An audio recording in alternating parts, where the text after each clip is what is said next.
Olá, irmãos. Estamos juntos mais uma vez para mais um culto de adoração ao Senhor, mais um culto em que cremos e esperamos que a palavra do Senhor fale ao nosso coração e que as famílias reunidas glorifiquem o nome do Senhor em culto a Ele. Queremos lembrar neste culto o dia do pastor Batista, dando graças ao Senhor pela vida dos homens de Deus que marcaram a nossa história, marcaram a vida de muitos irmãos e igrejas. A nossa gratidão ao Senhor por cada um deles, pelas misericórdias do Senhor na vida deles, compartilhadas conosco no exercício do ministério pastoral. Oremos. Senhor Deus, obrigado por podermos cultuar o Teu nome. Obrigado porque as famílias têm a oportunidade de estar reunidas para adorar o Teu nome. Te damos graças, ó Deus, por esse privilégio de falar contigo, de ouvir a Tua voz pela Tua palavra, de intercedermos uns pelos outros. Te damos graças pelos pastores que o Senhor tem chamado no curso da história e sustentado com as Tuas mãos graciosas e misericórdias, e que tem sido instrumento de bênção nas Tuas mãos. Te damos graças e oramos por eles que permanecem na lide ministerial neste tempo, pelas suas famílias, pelas suas igrejas. Que a palavra do Senhor seja pregada com fidelidade, que o amor do Senhor seja espalhado e que, ó Deus, cada dia mais o Senhor possa fortalecer o teu povo pela palavra. Oramos também uns pelos outros, pedindo por aqueles que estão enfrentando enfermidades, lutas, necessidades, com a certeza de que o Senhor provê todas as coisas, o sustento, livramento e restauração, seja de saúde, de relacionamentos, de vida, ó Deus, porque o Senhor é o autor da vida. Pedimos que o Senhor fortaleça a fé do teu povo no tempo que estamos vivendo. E pedimos que o Senhor fale conosco pela palavra pregada no culto de hoje. Ouve, Senhor, a nossa oração, a nossa gratidão, o nosso louvor, porque temos visto a cada dia as manifestações do Senhor em nossas vidas. E mais do que nunca, reafirmamos que queremos buscar somente o Senhor, adorar somente o Senhor, servir somente o Senhor. O Senhor, pela sua graça, nos basta. Bendito seja o nome do Senhor. Oramos em nome de Jesus. Amém. Olá, irmãos. Hoje, segundo domingo de junho, celebramos o Dia do Pastor. E é com gratidão em nossos corações que louvamos a Deus, nosso Supremo Pastor, pela vida dos nossos pastores. Homens separados pelo Senhor para exercerem esse ministério com tanto amor, dedicação e obediência. Esse ano, um tanto diferente para todos nós, queremos prestar uma singela homenagem aos nossos pastores e dizer do nosso amor e gratidão pelas suas vidas. Para esse tempo, o irmão Leandro Augusto escreveu uma poesia especialmente para vocês, nossos queridos pastores, que diz assim: Obrigado, Senhor, pela vida de cada pastor, que nos ensina a viver e seguir-te em amor. Homens que atenderam ao teu chamado e nos mostram de ti todo o seu cuidado. E apesar de situações que causam tristeza e dor, continuam sempre firmados em ti, Senhor. Sempre mostram os verdadeiros caminhos teus e dirigem com sabedoria do Senhor o povo de Deus. Nas dificuldades, exortam-nos a perseverar em oração e a confiar em ti, ó Pai, de todo o nosso coração. Através de cada sermão, este varão valoroso revela como tu és, Senhor, benigno e amoroso. Ensinam não só a buscar a orientação do Senhor e sua vontade, como também render somente a ti honra, glória e majestade. Obrigado pela vida de cada pastor nosso, Pai Celeste. Obrigado, Senhor, pelos pastores que nos deste. Que Deus abençoe grandemente a vida de vocês.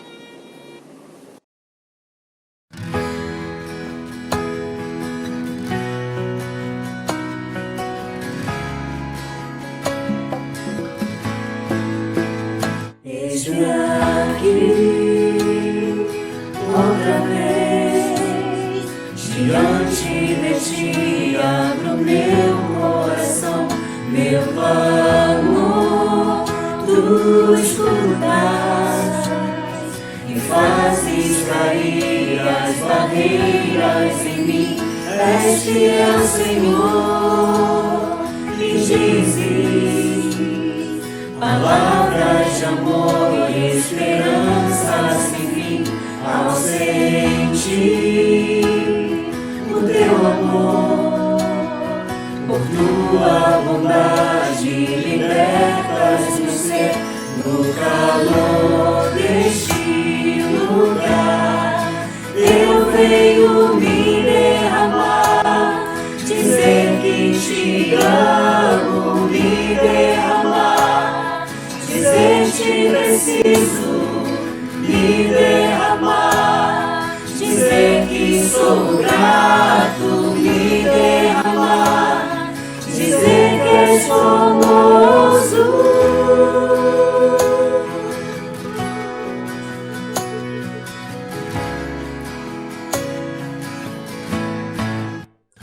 Eis-me aqui outra vez, diante de ti abro meu coração, meu amor tu escutas e fazes cair as barreiras em mim. És fiel, Senhor, e dizes palavras de amor e esperança sem fim. Ao sentir o teu amor, por tua bondade libertas meu ser. No calor deste lugar eu venho me derramar, dizer que te amo, me derramar, dizer te preciso, me derramar, dizer que sou grato, me derramar, dizer que és famoso, me derramar, dizer que te amo, me derramar, dizer te preciso, me derramar, dizer que sou grato, me derramar, dizer que és famoso, me derramar, dizer que te amo, me derramar, dizer te preciso, me derramar, dizer que sou grato, me derramar, dizer que és famoso.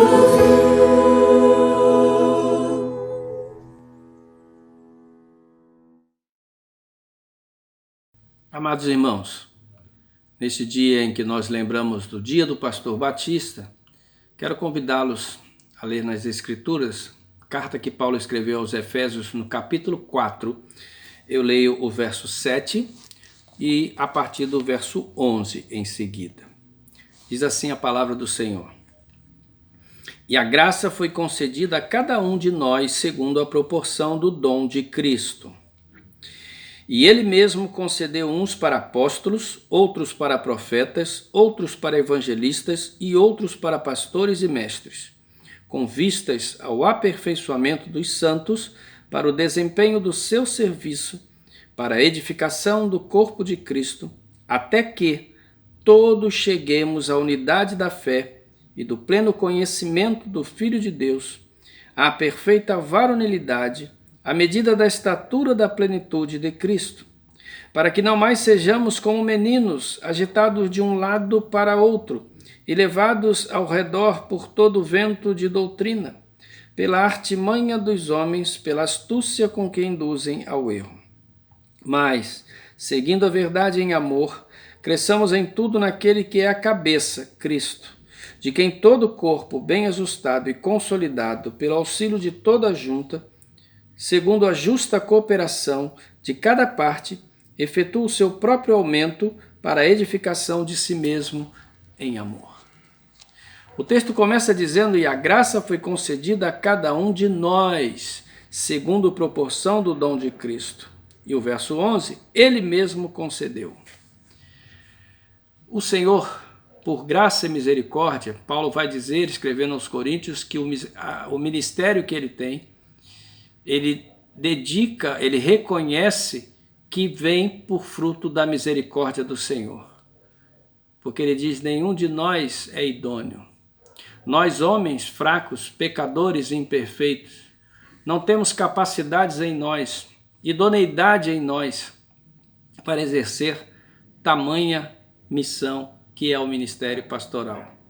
Mas o texto diz que é pela graça, e o texto diz que é Cristo que capacita. Quando nós olhamos esse texto, nós temos um marco bem definido e claro para discernir os tempos, as épocas e as manifestações que acontecem nas igrejas. Porque o texto diz que ele mesmo concedeu. Logo, não é o homem que se autoconcede como um título algo de um ministério como destes elencados aqui, como lemos. Não é o homem que se autoconcede, se autodenomina, se investe a si mesmo. Não são homens, isso provém de Deus. E que autentica esta chamada é a fidelidade da vida e do ensino desse homem, tendo em vista o que está na palavra e as palavras de Cristo. Voltando ao texto, no capítulo 4 que lemos, nós vamos ver que o Senhor, ele que capacita, ele que chama, ele que vocaciona, e é gracioso e maravilhoso ver isso, que o Senhor, ele chama ovelhas para cuidar de ovelhas, e investe essas ovelhas no ministério de pastor, para serem os condutores do rebanho, seguindo as suas instruções. João capítulo 10, Jesus diz que ele é o bom pastor. O bom pastor dá a vida pelas ovelhas.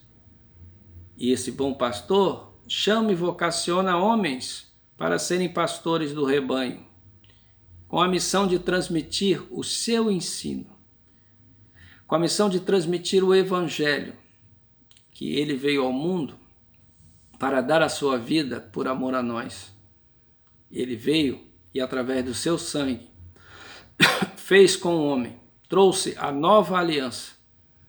E pela fé, o homem alcança a salvação, porque ele, Cristo, deu a sua vida na cruz.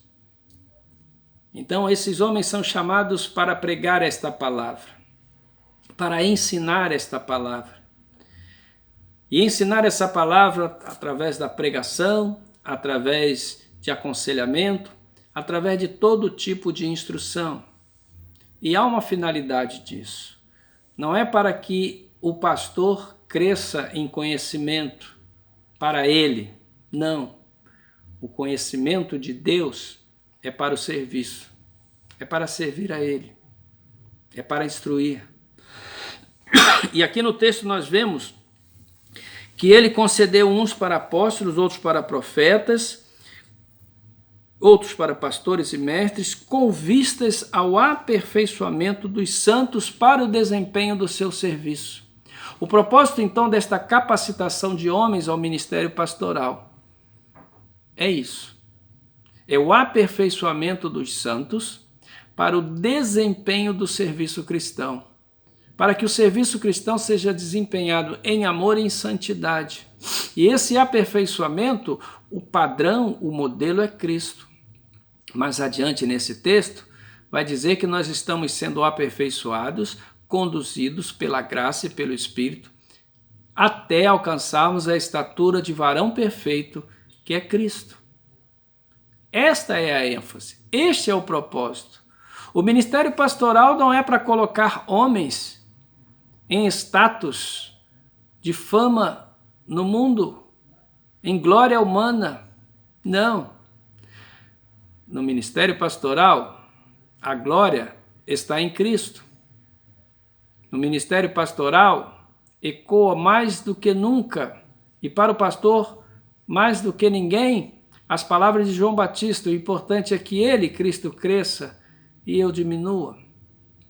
Esta é a essência do ministério pastoral, é que vejam a Cristo através da vida do pastor e da sua pregação, que Cristo seja exaltado, mostrado, ensinado, para ser crido e vivido.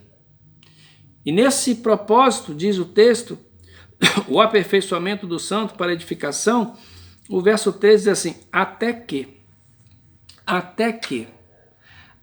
que todos nós cheguemos à unidade da fé e do pleno conhecimento do Filho, à estatura de varão perfeito. Quando cremos no Senhor, o Senhor nos declara santos e justificados. E a partir de então, o Espírito Santo do Senhor começa a operar em nós a santificação. E é esse aperfeiçoamento diário e constante que Ele faz na nossa vida para nos apresentar diante do Senhor no grande e eterno dia. É esta santificação que está em mente aqui.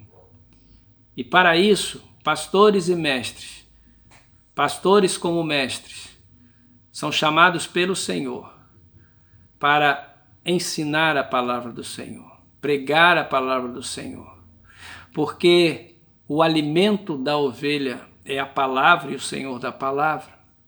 O pão da vida é Cristo, a água da vida é Cristo, de modo que para o desenvolvimento da ovelha, ela precisa se alimentar de Cristo. E o ministério pastoral tem essa responsabilidade de apontar Cristo, de ensinar Cristo.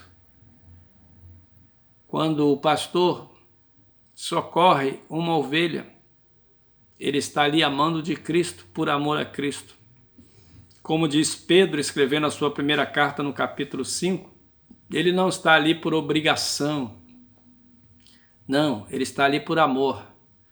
Ele tem consciência da sua missão, porque Deus o chamou para que ele seja a voz de Cristo, para que ele seja as mãos de Cristo, para que ele seja os braços de Cristo. E prestem atenção, ele não é substituto de Cristo, nem vai incorporar Cristo no sentido destas expressões que estou usando. O que eu quero dizer é que ele é um instrumento de Deus para manifestar Cristo na vida das pessoas. Assim como todo cristão é um instrumento de Deus para manifestar Cristo na vida das pessoas. Mas para o pastor, essa manifestação envolve cuidado, envolve pregação para a salvação, ensino para a santificação, cuidado, orientação, proteção, busca, acolhimento, exortação. Mas o texto, nessa linha, vai conseguir dizer, até que cheguemos. Então, até que cheguemos, essa obra do ministério pastoral vai acontecer. Porque o rebanho do Senhor, as ovelhas do Senhor, precisam ser alimentadas pelo Senhor. E o Senhor, na sua soberania, escolheu homens para esta tarefa. E assim multiplicar a entrega do alimento e, através do ensino, ovelhas alimentadas vão testemunhar alimento para outras pessoas também. Vão espalhar a notícia de que a fonte de alimento da alma é Cristo. Quem sacia a sede da alma, a sede de Deus, é Cristo. Esta é a obra do ministério. O texto continua dizendo que, até que isso aconteça, também tem outro propósito. Esse nosso crescimento não pode ser interrompido. Nós devemos, a cada dia, espiritualmente, diante de Deus, estar melhor do que o dia anterior, porque a obra do Espírito é contínua em nós, e para isso temos que nos alimentar da palavra a todo dia, a todo instante. E nesta palavra está dizendo que tudo isso para que não mais sejamos como meninos agitados de um lado para outro, levados ao redor por todo vento de doutrina, pela artimanha dos homens, pela astúcia com que induzem a erro. Meninos, imaturos. A ideia aqui do texto é dizer que nós somos chamados nesse processo de santificação a amadurecermos, a crescermos até a estatura de varão perfeito que é Cristo. Do contrário, se nós rejeitarmos os ensinos da palavra, nós seremos comparados a meninos imaturos, que seremos levados para todo lado por ventos de doutrina. E vejam que o texto diz: artimanha dos homens, astúcia. Vivemos na chamada era da informação, onde há um clique, podemos ter acesso a várias informações.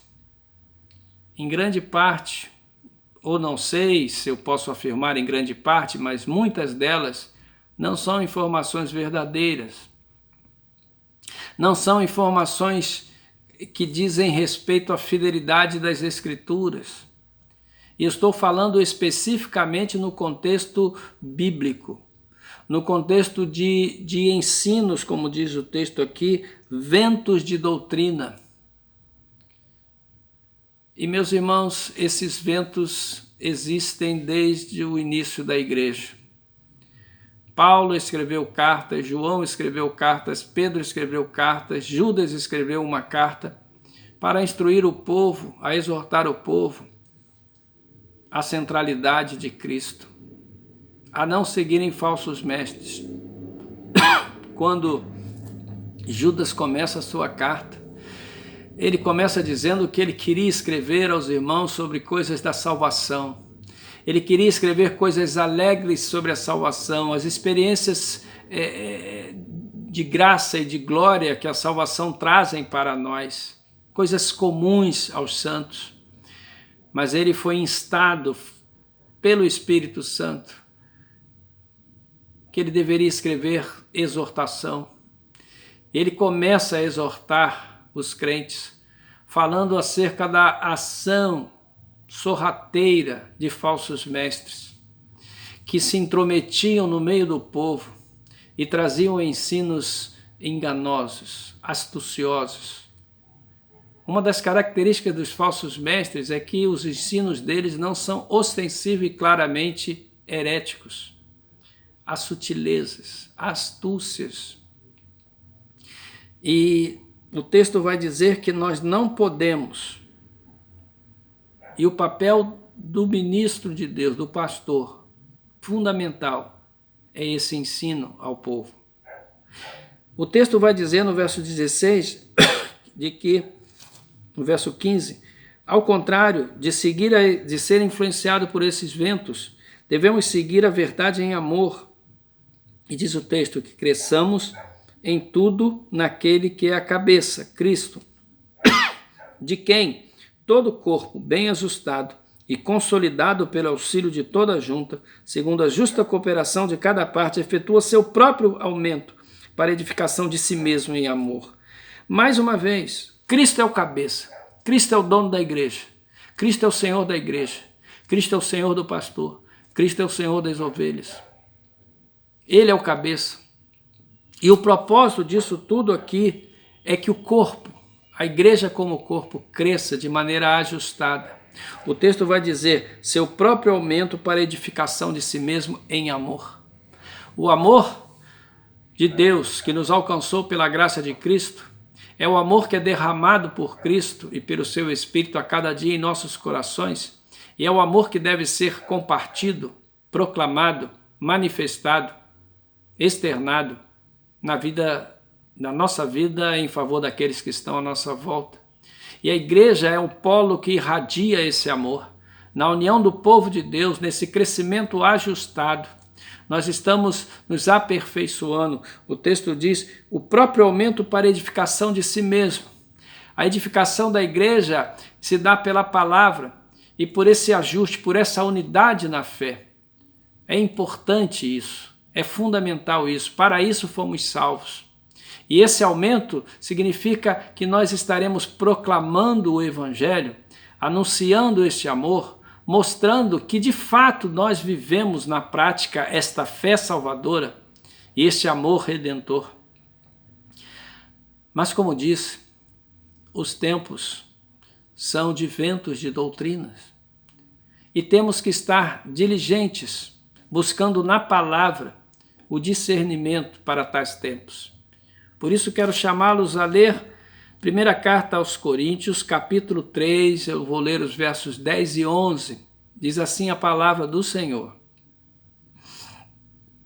Segundo a graça de Deus que me foi dada, lancei o fundamento como prudente construtor, e outro edifica sobre ele. Porém, cada um veja como edifica, porque ninguém pode lançar outro fundamento além do que foi posto, o qual é Jesus Cristo. Paulo escreve à igreja de Corinto, havia grupos ali, um dizia eu sou de Paulo, eu sou de Apolo, e Paulo vai dizer não, nós somos de Cristo. O ponto de convergência nosso é Cristo. A origem de tudo é Cristo. O fundamento é Cristo. E eu, como fiel construtor, lancei esse fundamento. Ele diz, segundo a graça, mais uma vez, a graça. O ministério é pela graça. A pregação é pela graça. O serviço a Deus é pela graça. E ele diz, segundo a graça de Deus que me foi dada, lancei o fundamento como prudente construtor. O prudente construtor aqui significa que ele não pode querer construir algo em nome de Deus, para Deus, sem que o fundamento seja Cristo, sem que o centro seja Cristo, sem que a rocha, o alicerce seja Cristo. Ele diz, eu fiz isso. Mas ele diz assim, e outro edifica sobre ele. É a continuidade da obra pastoral, ministerial e cristã, em que um prega o evangelho para a conversão de vidas, o outro instrui, discipula e ensina, e esse outro evangeliza outro, que por sua vez vai evangelizar outro, que vai ensinar outro. Ele diz então que outro edifica, mas há uma exortação. Porém, cada um veja como edifica. Como edificar. E este é o padrão, este é o filtro, esta é a lente, através da qual nós devemos discernir o que vemos diante de nós como ministérios. O fundamento é Cristo. Cristo ali está exaltado e o homem diminuído. É Cristo que é exaltado e a instituição diminuída. O texto vai dizer então, porque ninguém pode lançar outro fundamento além do que foi posto. Ninguém pode lançar outro fundamento além do que foi posto, o qual é Jesus Cristo. Se nós atentarmos para isso verdadeiramente, nós vamos discernir os tempos e o que ouvimos. As informações que nos chegam, as mensagens. Você já percebeu quantas mensagens você recebe por WhatsApp, por exemplo, que aparentemente são bonitas, têm imagens bonitas, mas trazem frases em princípio agradáveis para ajudar a levar a autoestima ou para ajudar o ânimo de alguém, mas muitas delas, nas sutilezas, trazem ensinos que destronam Cristo do seu lugar, que tiram a palavra do seu lugar e intrometem outras coisas como caminho, como meio para encontrar paz, para encontrar segurança, para encontrar descanso da alma. Práticas, às vezes, você já deve ter recebido mensagens do WhatsApp e diz assim, passe isso para outra pessoa para que ela seja abençoada e você também não perca a bênção, uma corrente. Sutilmente o erro penetra. Mas se nós olharmos para o fundamento que é Cristo e sua palavra, nós vamos discernir as coisas. Nós vamos discernir o que ouvimos, o que falamos. E vamos fazer com que nós verdadeiramente cumpramos o propósito de Deus de sermos aperfeiçoados a cada dia, para não sermos levados como meninos inconstantes por ventos de doutrina. Ora um lado, ora em outro. Você já percebeu quanto a gente não tem raiz na fé? Ora estão num lugar, ouvindo um tipo de ensino e praticando um tipo de coisa, em nome do Evangelho. Ora estão em outro lugar, com outro tipo de ensino, com outras práticas, em nome do Evangelho. Em seguida já estão em outro lugar, ouvindo outro ensino, outras práticas, em nome do Evangelho. São como meninos, levados para um lado e para outro, como que plantas, arbustos pelo vento. Não é esse o propósito do Senhor para os santos, para os crentes nele. O propósito dele é que sejamos enraizados. Paulo escrevendo aos Colossenses diz, enraizados, edificados em Cristo. Enraizado é ter raiz em Cristo. Edificado é estar sendo construído por Cristo sobre o alicerce, o fundamento que é Ele, a rocha verdadeira e fiel. Amados irmãos, louvado seja Deus pelos homens que o Senhor tem chamado e vocacionado para o ministério pastoral e que têm procurado ser fiéis ao chamado. Louvado seja Deus por todos aqueles que têm procurado ser fiéis à palavra do Senhor. E Deus tenha misericórdia daqueles que, por motivos outros, têm levado o povo a tropeçar. E louvado seja Deus pelo povo de Deus que ora pelos seus pastores, pedindo por graça e misericórdia renovadas a cada dia. Porque a Bíblia diz que o inimigo anda ao nosso derredor bramando como leão, buscando a quem possa tragar. Isso ele o faz na vida de todo santo homem e mulher de Deus. E ele o faz intensamente na vida dos ministros de Deus. Porque a Bíblia diz que, ferindo o pastor, as ovelhas se dispersam. Quantas histórias tristes já ouvimos de dispersão de ovelhas, porque pastores foram feridos. Irmãos, amados irmãos, Deus capacita a homens fracos, imperfeitos e pecadores para serem copastores, pastorearem as ovelhas que pertencem ao Senhor Jesus. Que possamos interceder por cada pastor, por cada ministério, por cada igreja, e que possamos juntos, como diz o texto que lemos de Efésios capítulo 4, alcançar unidade na fé, centralizados na pessoa de Cristo e sua palavra, o fundamento inabalável da nossa fé. Na certeza de que, como disse o texto, até aquele dia que estaremos com Ele para todo sempre, aperfeiçoados à estatura de varão perfeito, até aquele dia que sejamos aperfeiçoados pelo Senhor, pela palavra, que sejamos parceiros, pastores e ovelhas, ambos como ovelhas do Senhor, parceiros na caminhada até Jerusalém Celestial. E que Deus nos abençoe nesta grande obra que o Senhor tem diante de nós. Porque, como diz Paulo aos Filipenses no capítulo 1, eu estou bem certo que aquele que começou a grande obra em vós há de completá-la até o grande e glorioso dia da volta do Senhor. E isso Ele tem feito através de homens por Ele chamados, e através de servos e servas que têm se colocado nas mãos do Senhor para servirem ao Senhor e à igreja como corpo de Cristo, como instrumentos vivos nas mãos do Senhor. Que Deus nos abençoe. Amém.